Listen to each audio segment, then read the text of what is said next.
ضروری نہیں کہ دوست کے ساتھ آپ کا جو ہے وہ کوئی خون کا ہی رشتہ ہو، لیکن دوست آپ کے ساتھ جہاں کھڑا ہو جائے گا، شاید خون کا رشتہ بھی وہاں کھڑا رہنے سے قاصر ہو۔ کے اندر خدا کے انعاموں میں سے ایک انعام سچا دوست ہے۔ ہزاروں سال نرگس اپنی بے نوری پہ روتی ہے، بڑی مشکل سے ہوتا ہے چمن میں دیداور پیدا۔ تو یہ جو بہت مشکلات کے بعد، اندھیروں کے بعد وہ روشنی کا جو ایک چراغ ہے، وہ دوست کی شکل میں خدا کا انعام ہے انسان کے اوپر۔ اور جس کو وہ انعام مل جائے، جس کو وہ انعام، وہ چراغ حاصل ہو جائے، اس کی زندگی میں اندھیروں سے وہ چراغ اس کو نکال کر روشنی کی طرف لے کے جاتا ہے، اور اس کی زندگی میں روشنی بھرتا ہے، اور اس کو اس کی منزل تک لے کر دم لیتا ہے۔ دوستی وہ آئینہ ہے جس میں ہماری خوشیاں دکھتی ہیں، جس میں ہمارے غم دکھتے ہیں۔ یہ وہ رشتہ ہے، نہ تو اسے وقت توڑ پاتا ہے، نہ اسے فاصلے کمزور کر پاتے ہیں۔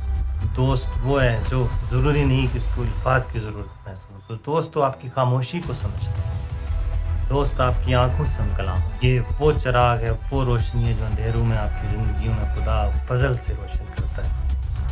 اور دنیا کے اندر یہ واحد رشتہ ہے جو دنیا کی کسی لالچ، کسی ہرس، ہوس اور کسی دنیا داری سے جو ہے بالکل بے نیاز ہے۔ اور دنیا میں دوست ہی ہے جو آپ کے آنسوؤں کو مسکراہٹ میں بدلنے کی صلاحیت رکھتا ہے۔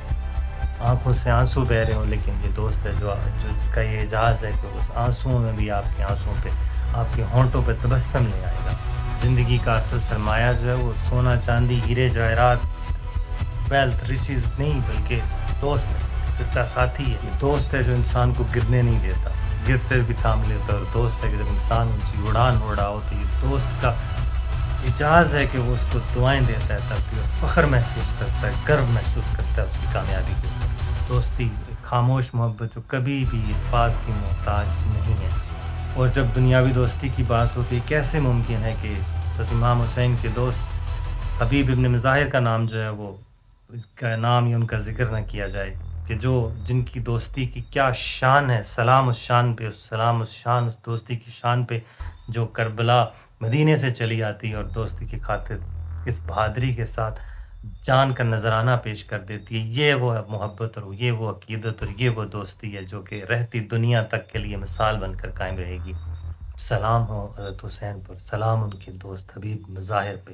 اینڈ دا میسج از کہ غلط فہمی جو ہے وہ ایک ایسی چیز ہے جو سچی دوستی کو دیمک کی طرح چاٹ کر خالی کر دیتی ہے۔ تو اگر کہیں پہ غلط فہمی والی کوئی کنڈیشن پیدا ہوتی ہے تو دو دوستوں کے درمیان ہوتی ہے، تیسرے کا کام بنتا ہے، چوتھے کا کام بنتا ہے بیٹھ کے اس معاملے کو سارٹ آؤٹ کیا جائے اور غلط فہمی کو دور کیا جائے۔